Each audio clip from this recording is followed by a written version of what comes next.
qofku marka uusan ku doonayn saddexdan calaamadood ayaad ku garan kartaa. inta si aan kula wadaagin waxa iska yisiya inaad muuqaalka dhankaaga ka qurxiso, copy linkiga aad inoo taabato ugu yaraan 3 goor, saaxiibadaada kalena aad u share garayso. qofka waxa aad ku ballantaan yiraahda waan iska ilaaway, oo marka aad weydiiso oo aad tiraahdo waan ballansanayn kuugu jawaaba waanba ilaaway oo waan iska ilaaway.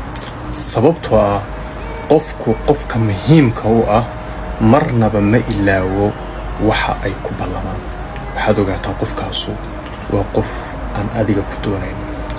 2 qofka dhibsiga badan markaad wada joogtaan ku dhibsada, hadalkaaga dhibsada, ku tusa jiro xumayn, markastoo aad la sheekaysanayso yacni aad ka dareento inuu ku dhibsanayo, wax walbo aad u soo bandhigta dhibsanaya, waxaad ogaataa qofkaasna maahan qof adiga ku doonaya. sababtoo ah qofka uu rabo marnaba ma dhibsado inuu ku farxo oo nashaad ku dareemo mooye.